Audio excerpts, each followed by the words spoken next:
is my friend Shreyas. Together, we extend a very warm welcome to all of you. Today, we have gathered here to celebrate the Earth Day, and we appreciate you all for taking time off your busy schedule to join us. As every year, the entire school refreshes its pledge towards protecting the environment through a series of action-oriented activities for students and encouraging them about the importance of going green. And this year too, we have left no stone unturned to motivate our students. Hence this year, we chose a theme tree, together for a resilient and eco-friendly environment. To kick off this morning's program, we are pleased to have with us our Vice Principal, Rekha Varghese, to deliver the opening remarks. Request Rekha ma'am to please join us here on the stage. Good morning, students. Good morning to all of you who have assembled here. It is my privilege to welcome our guest of honor today, Mr. Gonzalo, to this Earth Day celebrations. So in the last 1 week, we've been having different activities around Earth Day. You have been having so many awareness programs in your classrooms. Some of you have made certain projects. You have been into upcycling of products. And then there are classes which also took up projects designing a dream city.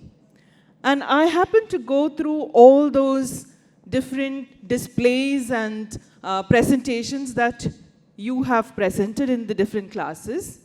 And it was very enlightening to see how much thought you have put into each of your project.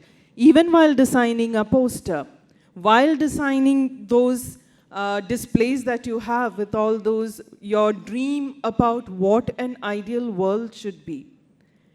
And when you have taken up a city like Delhi or Chennai or even Jakarta and come up with ideas that could make it more sustainable, that could make the planet, it will add to those things which we talk about as sustainability.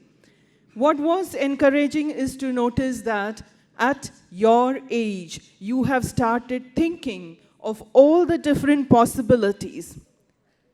And I'm sure that as you grow up, all these things that you're learning today, all these different experiences that you are having now, will be at some point or the other be applied.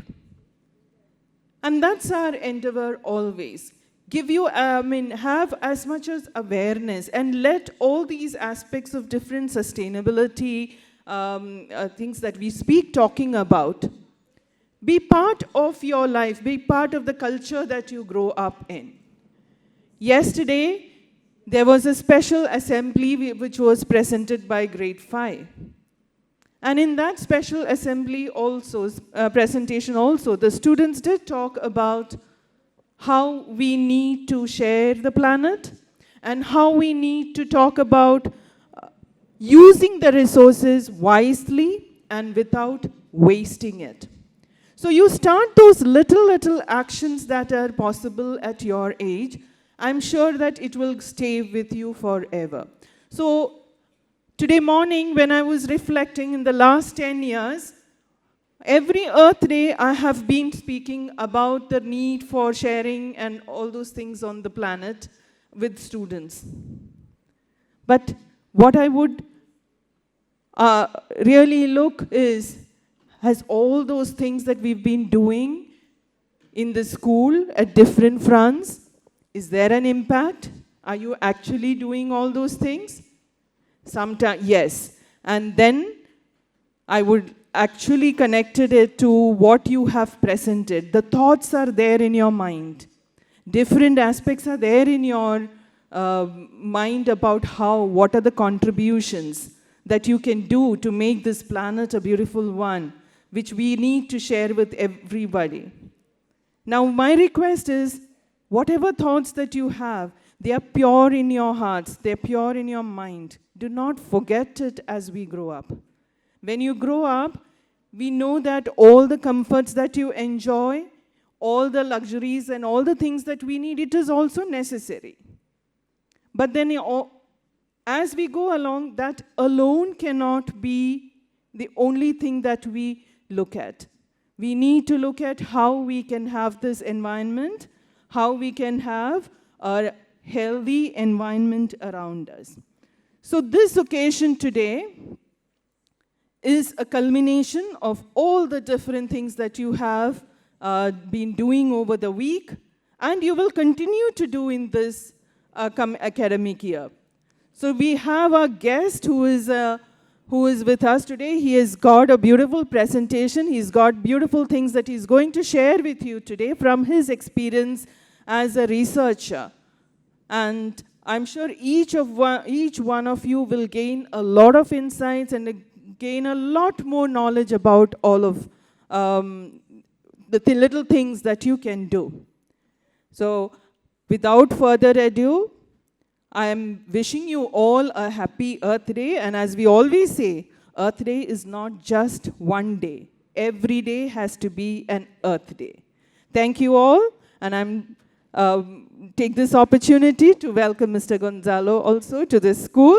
And thank you, Melissa ma'am, for being here and with us. Thank you.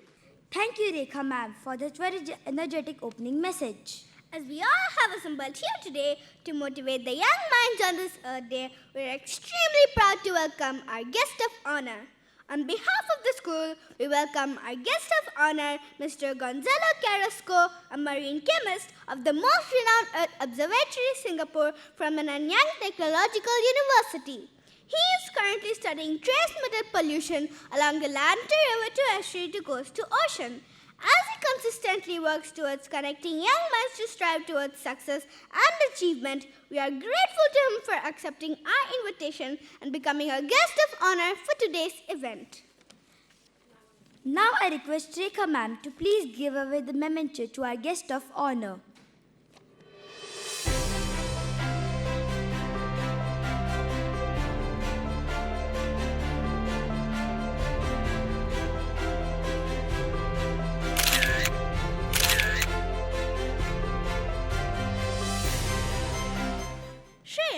Don't you think we should make this day not just wonderful, but also a day full of sharing our learning and the new experiences? Yeah, as we all honor the achievements of the environmental movement through myriad of activities done in school and spread awareness about the need to protect Earth's natural resources for future generations. You are right.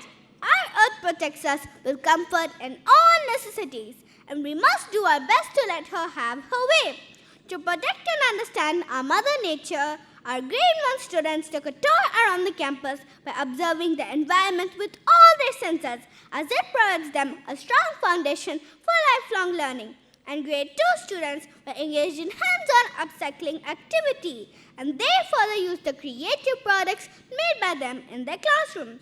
Also, they learnt about the sustainable and eco-friendly features of the Smart Campus. While grade 3 and grade 4 students created molds using recycled materials, and grade 5 students had an opportunity to participate in a competition sustainably, where they designed their own sustainable city or town, thus turning it eco-friendly.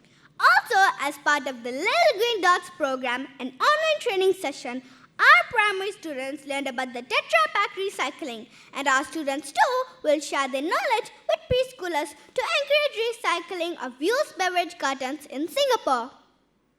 Wow, that's really quite a lot of interesting activities, and we all have a common goal for making our world a happier and healthier place to live. So what are we waiting for? Let's have a look at the video of these impactful activities.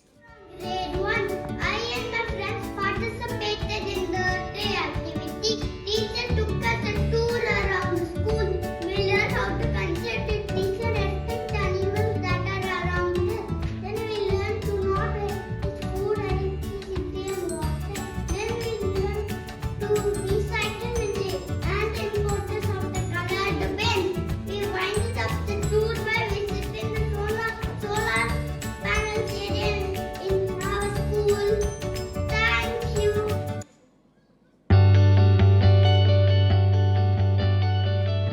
Hello everyone, my name is Sri Charbot and I am a student of grade 2C in GIIS SMART Campus. As we celebrate Earth Day, I would like to quote Robert Swan, who said the greatest threat to our planet, the belief that someone else will save it. How true it is. As our first step to save our Mother Earth, we, the students of grade 2, decided to follow the 3 R's: reduce, reuse, and recycle. We made beautiful file holders with the help of cereal boxes and lovely pencil stamps with the help of empty tissue rolls. Thank you.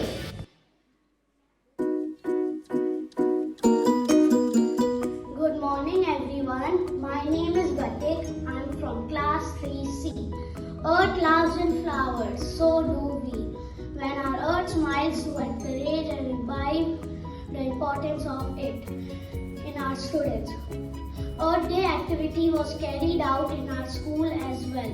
Through this activity, we learned that we should contribute by planting more trees. It is our responsibility to reduce, recycle and reuse. Let's do our responsibility and keep our Earth smiling and laughing always. Thank you.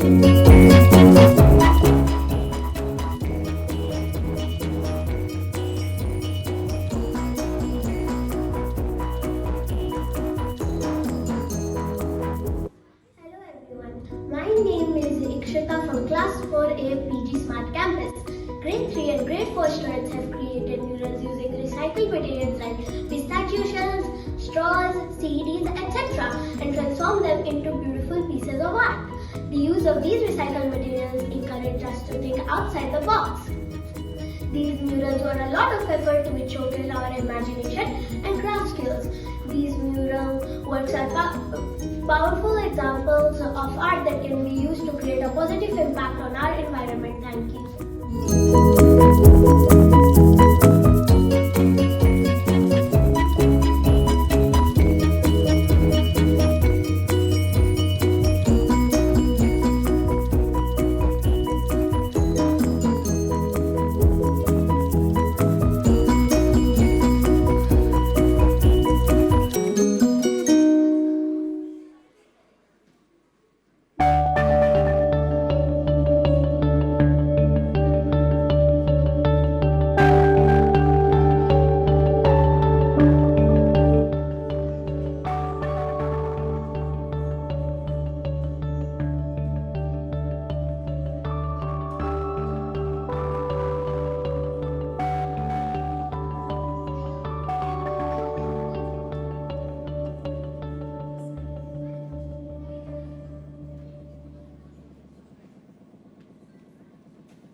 Wow, that was indeed a wonderful compilation of creative and innovative activities done by our primary students. Moving on to the most exhilarating segment of our today's event, as our winners of Grade 5 competition, Sustain Relay, will present their ideas on designing sustainable town or city. Let's begin with Sia Jadhav and invite her on stage. Hello everyone, my name is Sia Jadhav and I'm from class 5D. Today I'll be talking about a worldwide issue that we all are aware of, plastic waste. Do you know that last year, globally, there was 400 million tons of plastic waste produced? Most of it came from Indonesia. Indonesia produced about 3.2 million tons of plastic waste last year. Now, the question among all of us is, how can you reduce the use of plastic? First and foremost, as you know that most of the plastic waste comes from factories, here are a few ways that can help to reduce the use of plastic. First and foremost, factories can make eco-friendly products. Factories can skip making plastic goods. Instead, they can make eco-friendly products. Secondly, companies can come up with schemes. Companies can come up with schemes such as if you recycle any plastic material, you can get a product for free. Now last but not the least, the government of the country can also play a role. The government of the country can also play a role by spreading awareness of plastic waste on any news channel or social media platform. I would like to end this presentation by a small quote. We, the humans, are the only ones who make waste that nature can't digest. Thank you. Thank you, Sia. Now I invite Arna Rajpal on stage. A sustainable city is the one that allows its people to live in a good condition and in harmony with their surroundings. Hello everyone, my name is Arna Rajpal and today my task is to make my city Faridabad a sustainable city. I want to remake Faridabad from a polluted city to a greener and a self-sufficient city. You know why? Because it will improve the quality of life. It will ensure economic growth and job opportunities. It will also ensure basic services such as transportation, telecommunication, water supplies, and drainage system. And lastly, we will also be able to address any climate change or environmental issues. So, are you ready to join me on this journey to make my city Faridabad a sustainable city? So let's get started. Firstly, I want to talk about the current environmental challenges that Faridabad faces. First, the air quality index of Faridabad is so high that it's very hard to breathe. Then comes the contaminated water, which causes deaths every year due to diarrhea and typhoid. The main challenge that Faridabad faces is the big waste pile near Aravali Hills, which emits poisonous gases and pollutes the air. Last but not the least comes the biodiversity loss, which is mainly caused by deforestation. This is wrong. It's time to take action. I want to make Faridabad a smart city. So, I will make it by using smart things such as smart energy, which includes usage of flexible distribution, which means that the energy will be distributed according to the demand. Then comes the smart mobility, which includes usage of electrical vehicles and with their sufficient chargers. And also the usage of public transportation, so it will reduce air pollution. Then comes the smart water, which is very important and includes rainwater harvesting, which should be done properly. Then the smart public services, which are needed for every citizen, like the digitization of emergency management, healthcare, and education. Lastly, I want to make smart buildings, which include infrastructure which are energy efficient. Now, I want to share with you all a model from me which includes smart energy, smart mobility, smart water, smart buildings, all in one place. The last thing I want to share with you all is a thought by Peter Drucker. The best way to predict the future is to create it. Thank you. Thank you, Arna. Now I call Anvita Iyer on stage. Good day, everyone. Bodi Naikanur. Get it? Bodi Naikanur. Well, that's my Sustainville. Bodi Naikanur is very close to my heart as it's my father's native place. Bodi Naikanur, in short Bodi, is also known as the Cardamom City or Southern Kashmir. It is located in the foothills of the Western Ghats. Bodi is approximately 7 square kilometers and has a population of 76,000. Now, why did I choose Bodi as my Sustainville? Well, my main objective is to bring about peace and prosperity to Bodi. And how can this be achieved? According to me, for a region to prosper, improvement in 4 areas is essential, and they are human, social, economic, and environmental. Once everything is achieved, what do you expect? Results, which is sustainable body. As we are celebrating Earth Day, I would like to cover a few environmental impacts that mar sustainability. The bigger the challenge, the bigger the opportunity to growth. Looks like Bori is up for a lot of challenges. Phew. A few challenges that Bori faces are wildfires or forest fires, water storage, and land pollution. Forest fires or wildfires. As Bori is surrounded by hills, forest fires are a common sight. Now, what causes forest fires? Forest fires are either natural or man-made. Some natural causes of forest fires are lightning and the spontaneous combustion of dry vegetation. Did you know lightning amounts up to 60% of wildfires? That's quite huge, am I right? Moving on to man-made causes. Improper disposal of cigarettes, mosquito coils, etc. are some man-made causes. Moving on, I would like to talk about the effects of wildfires.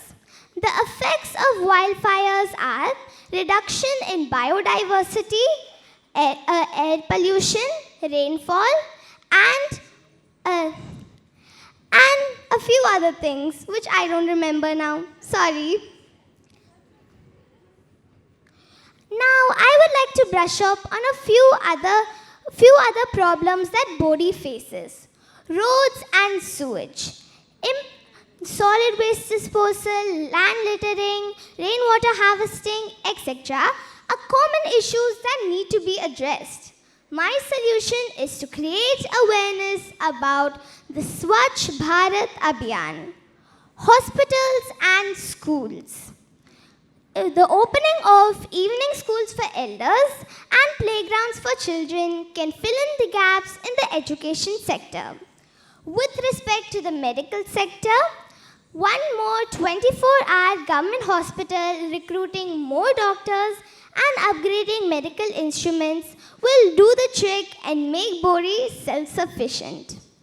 A change is difficult for everyone to accept, but like behavioral scientist Skinner once said, if you offered someone the right reward or punishment, you could get people to act in a certain way. And how about solar panels as a reward? Not a bad idea, huh? And before I end this presentation, I would like to say that Bori produces a wide range of spices such as cardamom and pepper. So since I'm from Bori, I do take down spice orders, so any takers? Thank you. Thank you, Anvita. And let's all together give them a huge round of applause. We once again invite our guest of honor, Mr. Gonzalo Carrasco, onto the stage to address this gathering. Because you ought to welcome our guest of honor with a huge round of applause. I'm very excited to be here. I'm really happy. We've been coming for the last couple of years, and a couple of years before, but then the pandemic got on the way, so I'm super happy to be again touching base with students. I'll be moving around so you guys can I'm not blinded by the lights. Well, my name is Gonzalo. I am a marine chemist or a chemical oceanographer. So I was always interested in natural sciences, and particularly chemistry is what I really like to study. And right now I'm the Earth Observatory of Singapore, and I'll tell you more about my personal history and about a couple of things that I want to highlight. So this is Earth Day 2023, and here well, this is a little bit of the beginning of the story of my story. Right now I am in the Earth Observatory of Singapore, part of Nanyang Technological University. But in Singapore I've been in 3 places already. I've been in NUS also in the Tropical Marine Science Institute, looking at things more marine, if you will. In the Earth Observatory, I'm doing a combination of things, including plants, pollution, and also the marine research that is sort of my main field. Before, I came to Singapore as part of the Center for Environmental Sensing and Modeling. So we were working with a lot of people doing satellite observations and modeling of air pollution and water pollution in different places in Asia. And before that, I was in MIT doing a postdoc in the Earth, Atmospheric and Planetary Sciences Department, where I was doing a lot of work in many places. I'll tell you the story a little bit now. One of the first things to understand as a scientist or as a person that wants to to cause an impact, really, is to realize with humility that you cannot do everything. Simply, it's impossible. You will learn your thing, but you need to work with a team of people that help you out. And you need to be good friends with them, and you need to be able to, you find a person that works, that is the person doing corals, a person that is doing mangroves, a person that is doing tree rings, and a bunch of other things. And you end up, it's a fascinating way, not only of doing the work efficiently, but it is also fantastic because you actually get to know many people from different places. I mean, in the back, here I have Giuliano Locoselli from University of Sao Paulo in Brazil. He's a friend that, we've been trying to do work together looking at metal pollution in tree rings. Just like you've heard of the tree rings, basically the tree grows wider and wider, and each one of these rings, the pollution gets recorded from the leaves into the tree stems, and you can actually do the same thing with corals. So we've been working with Asani, for example, Asani and Jenny Lee in Terengganu in Malaysia, looking at corals recording similarly in slight rings of yearly accumulation of material, records of the pollution and the conditions of the water where the corals have been growing.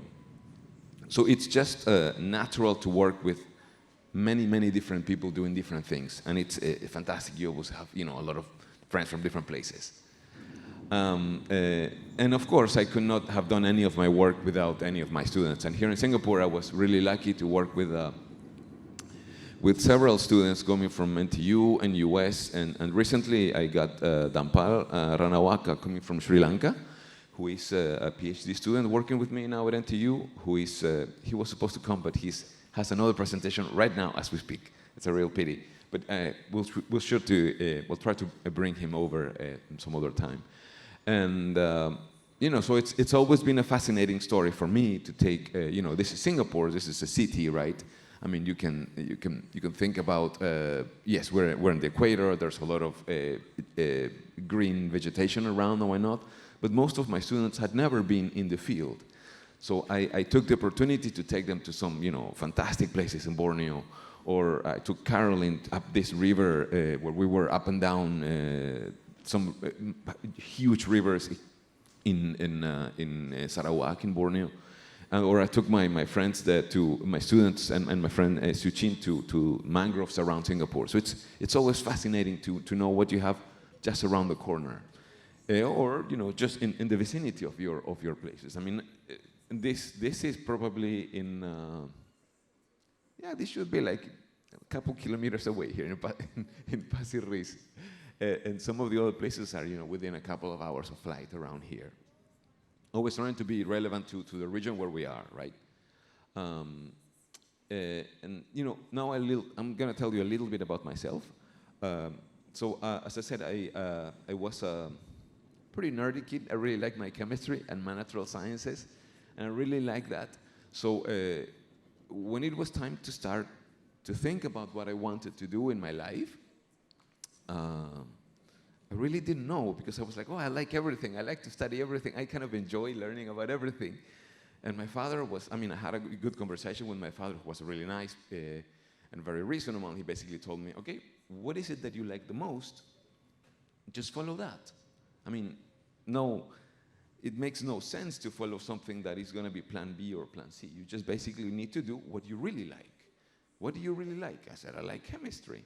Okay, back then, there was no environmental course in any university. You had to make up your own, basically. So I ended up studying pharmacy and biochemistry in a university where I really wanted to understand the idea of chemistry as it related to life. So I thought, what better than understanding the human system so we can understand how chemistry in the human body works, and then try to see how that is similar or not to the planet, to the Earth. And you would be surprised, but there are many, many, many, many similarities. We are way more similar to a bacteria than we are, way more than we really can think of. So I did my bachelor's in pharmacy in biochemistry in my hometown in Peru, but I lived between places in the Amazon jungle and in the desert. So I always, was traveling around town in my country, and I ended up doing a research project when I was doing my bachelor's in pharmacy in a river, and trying to understand the idea of pollution in a river that was watering some soils that were used for farms where we grew vegetables. And fast forward 20 years later, and I'm doing similar things in Kolkata or in Malaysia, and it's basically just following my passion, trying to understand how chemistry and life get do things together. I moved to the U.S. to do chemical oceanography grad school, doing a master's and a PhD. And I ended up looking at trace metals in the equatorial Atlantic, in the northwestern Pacific, and the east coast of the U.S. Looking in those three very different, very far away places, looking at rivers and things brought down by rivers.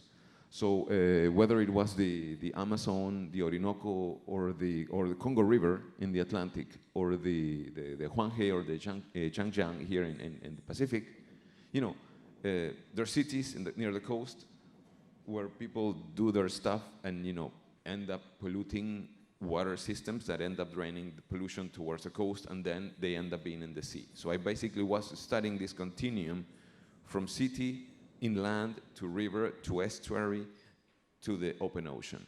And that's what I did for my PhD.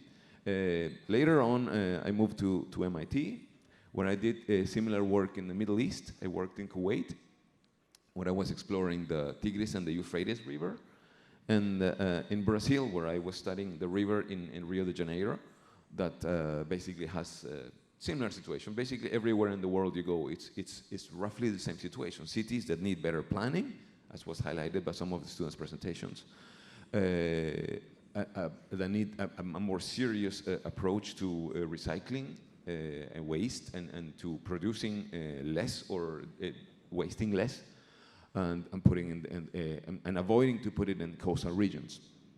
So but then I did also work in North Pacific and the North Atlantic, as I was doing a couple of other projects. So it was exhausting because I was traveling too much. I was for 4 years in MIT, but I was doing work in the Middle East, in Brazil. I was going to Hawaii 5 times a year, and I was doing work between Portugal and Africa. So it was really exciting, but there was too much traveling. So I ended up moving to Singapore later to do work more in a regional area. And here there's a lot of things where you can actually sort of connect the Malacca Straits, the South China Sea, and Borneo, where there's a lot of interesting things to do that relate to the area. Later I moved to these other 2 institutions where I've been working on mangroves, and I was starting collaborations with Indian colleagues. And now in the place where I am, I'm looking at seawater pollution in Singapore, but also plastic waste in Southeast Asia, as well as peat in Borneo with a couple of German colleagues. And here are some pictures, some of the places that I've been. Here I am. I think I'm a 3-4-year-old. I'm in the Amazon, in a small tributary in the Amazon River. Pictures were black and white back then. Yeah, hard to believe. And then there I am in the middle of a tropical storm in the north, in the Sargasso Sea in the North Atlantic. Then here I am in the Arctic Circle in the North Pacific, and finally in warmer, calmer waters with better food in Malaysia, doing some sampling in the Malacca Straits. Pretty fascinating places to visit. Okay, so my idea to come here initially was to come and tell you more about my story and more about what I do. But I thought, because I had been discussing this report of the Intergovernmental Panel on Climate Change, a report that just came out recently, and I thought it would be the responsible thing to do to talk about this thing. This is serious business, but it actually encompasses a lot of the ideas that you have highlighted in your presentations. Recycling, waste, policies, governance. But be aware, I am not a social scientist. I'm not a government agent. But the reality is that for this type of problem, we need to be able to step out of our comfort zone. We need to be able to rise up to the occasion and to actually start to have these conversations about topics that you are not familiar with, okay?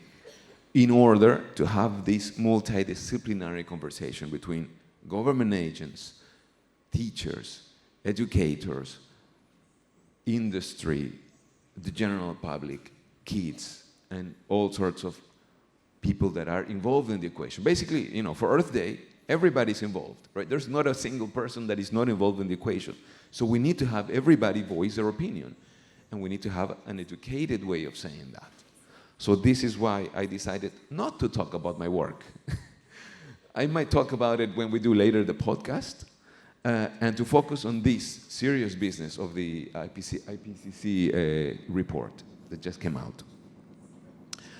So the inspiration for this, came after reading a couple of recent, news or papers or even things on Facebook or Instagram.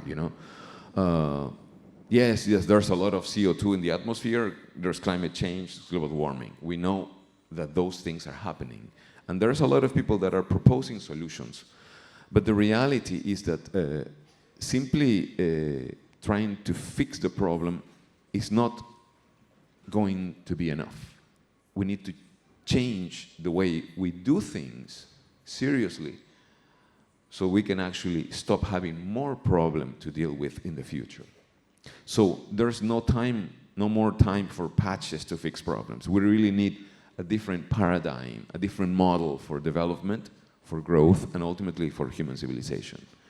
We need to make, like these fascinating, beautiful buildings, that are smart, that use, a better electricity and water recycling policies so we can cause less impact that we have to deal with later. And secondly, there's people driving this change, and we're all in this problem, and we all can be part of the solution. As we all learned during the pandemic, you kids probably were just sitting at home, being bored, doing things in Zoom. It was strange for you as it was for us, trying to do. Think about it. I'm here in Singapore to do field work in Malaysia. Where guess how much field work in Malaysia could I do during the pandemic? Nothing. I had to sit and start, scratching my head and start to think about what can I do that actually continues my work, even in those difficult conditions of not being able to travel or to do any of my field work or my lab work. So the big lesson from the pandemic is we're all in this together. Let's try to work all together for a solution. So I'm going to show you a few slides from the IPCC report. This is serious business, but this is available on the internet. It's open access, and the idea basically is to look at impacts, adaptation, and vulnerability. We need to understand what is the impact, how much of the impact there is, so we can actually plan around solutions for that, and where this impact is happening. Then we need to look at adaptation. We need to look more seriously about what things need to be changed and who will implement it, who will regulate things that need to be changed. And finally, we need to discuss things in terms of vulnerability.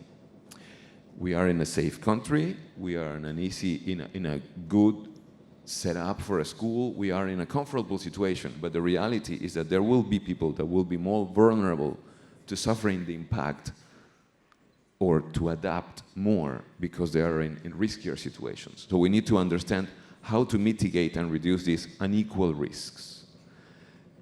Poor countries, undeveloped countries, and places like that.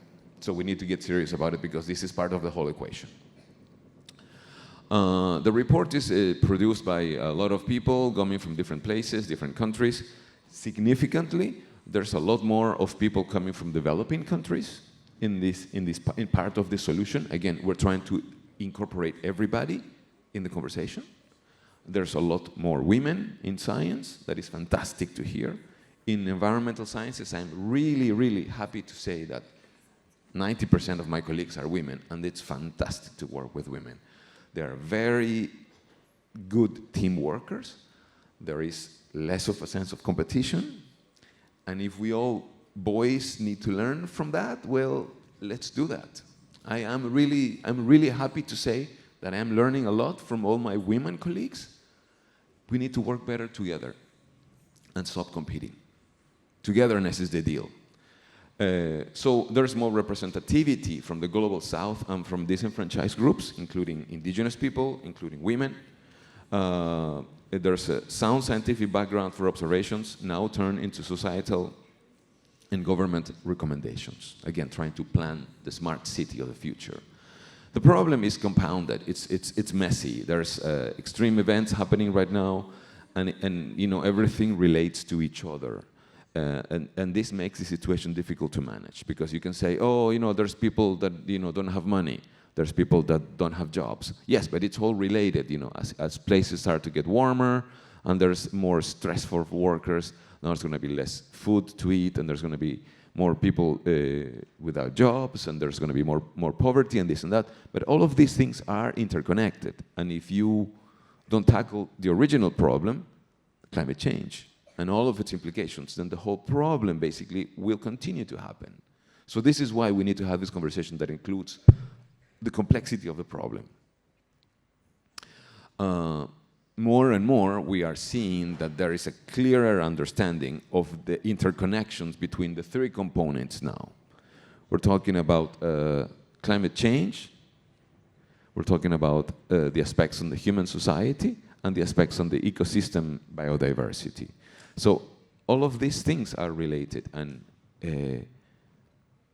in some of the, for example, some of the solutions that you were discussing about some of the cities of your parents in India, you know, it's fantastic to see this interconnectedness being tackled, being mentioned, because you cannot say, oh, you know, I just want to fix this problem and that's it. All of these things are related. All of us are related, whether we want to accept it or not. So understanding the complexity of this is fascinating, and the examples are in some of the projects that you guys have just presented. There's a lot of overlapping challenges that highlight the need for a more equity-based society and a better prepared and equipped leadership. Now, here we have an advantage. We're in Singapore, where things are really well controlled and organized in terms of government. In lots of other countries, the countries where I come from, or some of the countries where you might come from originally, you know, or your parents, have a lot of more issues related to governance. So it's time for us, you know, to step up to the occasion and say, okay, let's do it better. Let's do it without corruption. Let's do it thinking about the poor people, thinking about the poor communities and things like that. So we can actually start to be part of the solution for everybody. So I think Singapore allows us here a fantastic platform for me to do my research, for you to come to school, for you to learn good stuff and be exposed to different ideas, so we can actually start to plan around this idea of building up a better world. Mother Nature has provided us with a lot of services. This is the cool term used now in the community, natural services. So there's a lot of services that Mother Nature has given us, you know, whether it's bees, honey, or fish, food, a place where we live, a place where we go for vacation, a place where we simply are. But all of these things are sort of affected in this warming scenario, where the services that nature provides are at risk. So we need to mitigate the complexity of the problem and trying to start to restore the services. Mother Nature will take care of us. We are part of nature. So Mother Nature is, as a mother, is going to provide for us. We just need to help her do her job by not interrupting, not messing up with the way things are provided by nature. And this includes a lot of different things, again, that were explaining some of the projects you guys discussed, including clean air, water filtration, climate regulation, fisheries, coastal protection, things like that. The risks, though, include several things. As we are, trying to get in the bad scenario situation. We're going to talk about heat stress, water scarcity, food security, and flood risks being sort of the things that we're starting to see. We're starting to see floods in Malaysia. It was raining a lot this last 6 months, right? So there was a lot of floods in Malaysia. There was a lot of questions about food security during the pandemic and things like that. So a lot of these risks are multidimensional, and we need to understand how to cope with them. But once we adapt, as we start to make a better way for adaptation, we need to work around these 4 axes generally. And you can discuss a couple of other different ideas, but first of all, we need to make sure that there is no poverty. And these are some of the development sustainable development goals of the United Nations. SDG number 1 is no poverty, number 3 is good health and well-being, number 10 is reduced inequality, so that indigenous communities, women, and other disenfranchised groups can actually have access to the same mitigations and adaptations.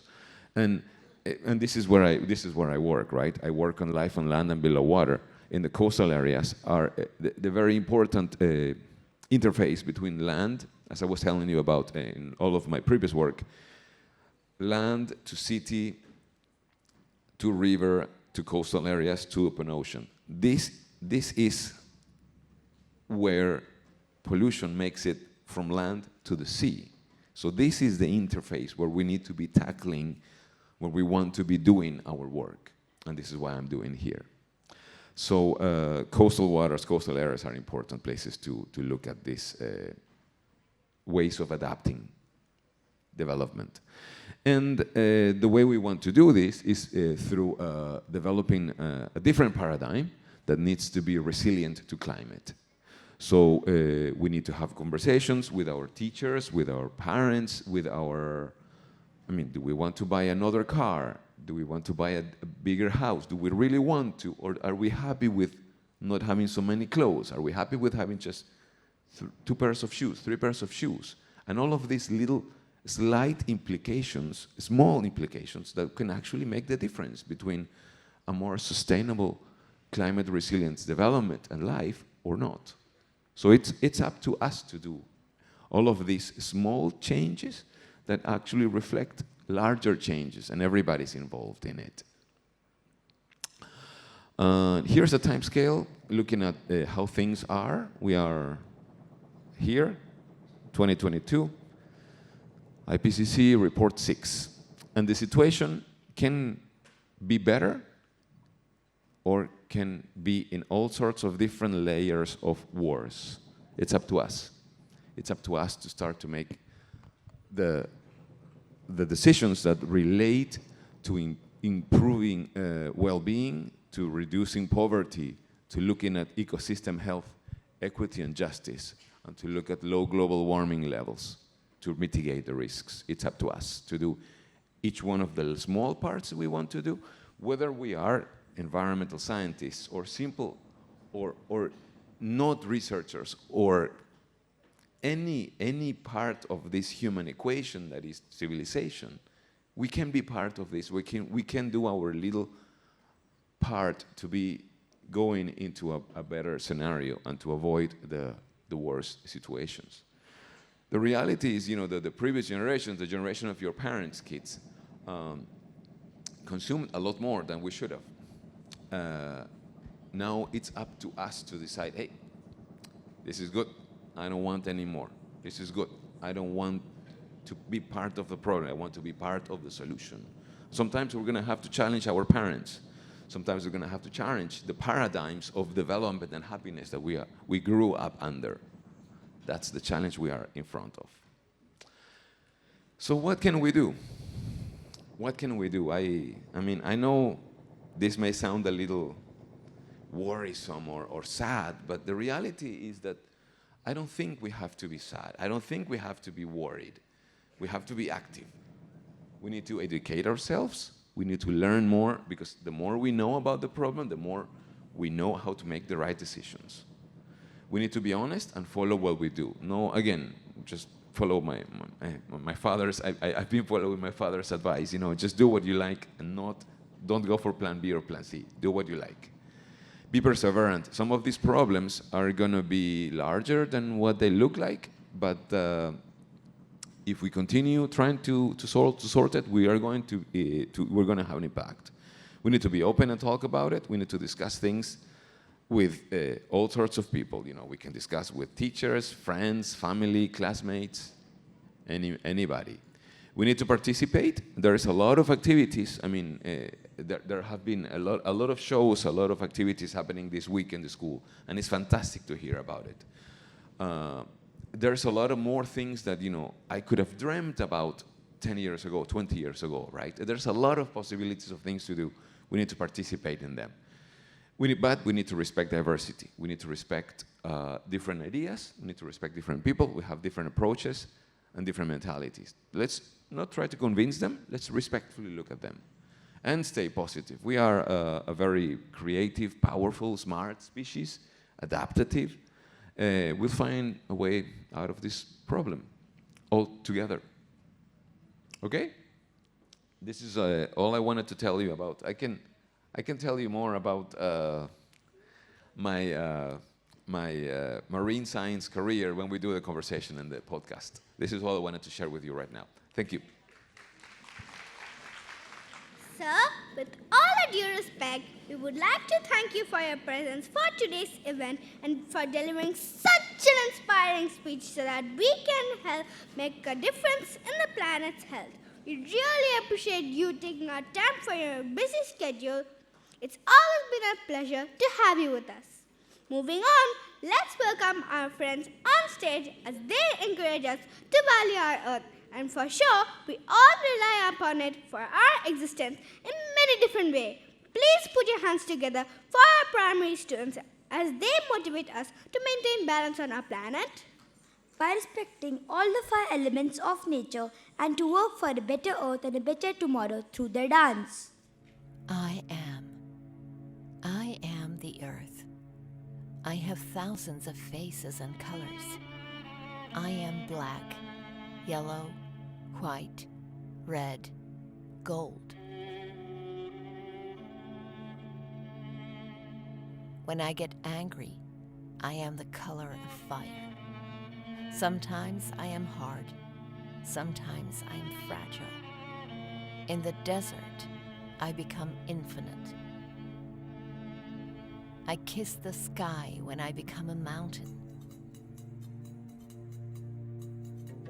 I am a nomad, an explorer, a traveler.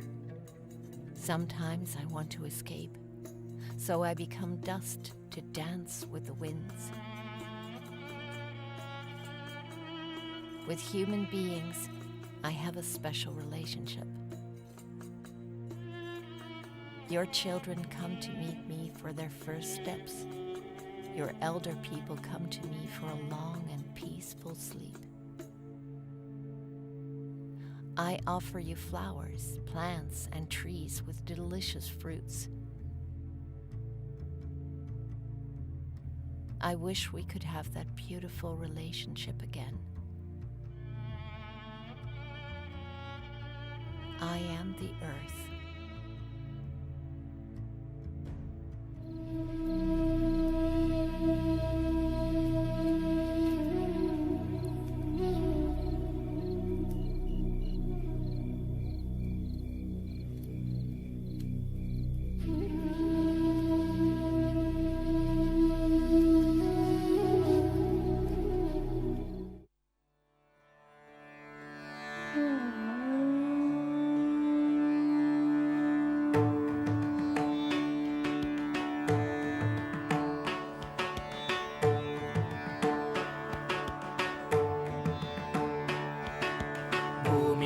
Mangalam, Bhumi Mangalam, Udaka Mangalam, Udaka Mangalam, Agni Mangalam, Agni Mangalam, Vayu Mangalam, Vayu Mangalam, Gagana Mangalam, Gagana Mangalam, Surya Mangalam, Surya Mangalam, Chandra Mangalam, Chandra Mangalam, Jagat Mangalam, Jagat Mangalam, Jiva Mangalam, Jiva Mangalam, Deha Mangalam, Deha Mangalam, Mano Mangalam, Mano Mangalam, Atma Mangalam, Atma Mangalam, Sarva Mangalam, Bhavatu Bhavatu Bhavatu, Sarva Mangalam, Bhavatu Bhavatu Bhavatu, Sarva Mangalam, Bhavatu Bhavatu Bhavatu.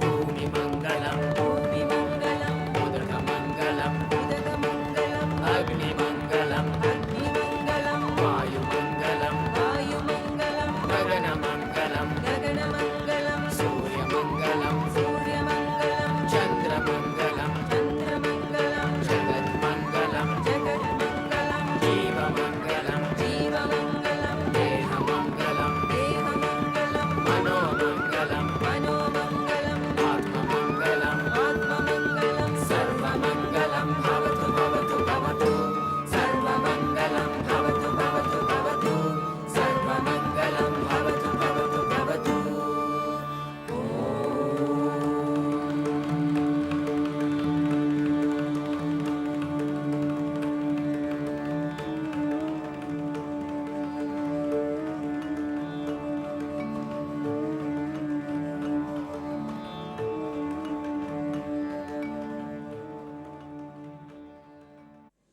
Just wow! What a spectacular way to convey the message of taking care of our planet.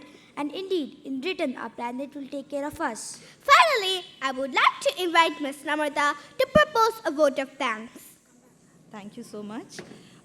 Today we gather to celebrate our beautiful planet and recommit ourselves to preserve it for future generations. On behalf of GIS and the organizing committee, we extend our sincere thanks to our guest of honor, Mr. Gonzalo, for gracing the occasion and inspiring our young minds with your valuable thoughts.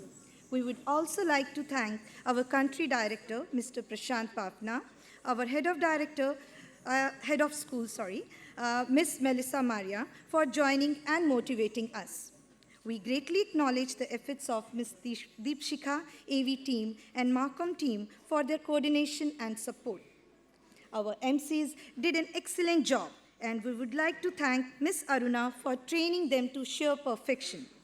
We cannot forget to mention the splendid dance performance, and the credit goes to Ms. Urmi for training the students so well. We also wish to thank our visual art teacher, Ms. Pallavi, for creating a beautiful handmade gift for our guest of honor. We would like to express our appreciation for the support of all the teachers across the department in conducting the Earth Day event with great enthusiasm and commitment. My thank you speech will not be complete without expressing my deep gratitude to Ms. Padma. Thank you, Ms. Padma, for your unwavering support and guidance. Happy Earth Day to all. Let us commit to taking action, working together, and building a greener, more sustainable world. Thank you. And lastly, on this day, let us all pledge to make one small change in honor of Earth Day, to live a more sustainable lifestyle and encourage our family and friends to follow the 4 R's: refuse, reduce, reuse, and recycle. Thank you all for joining us today. Once again, wishing you all a very happy World Earth Day.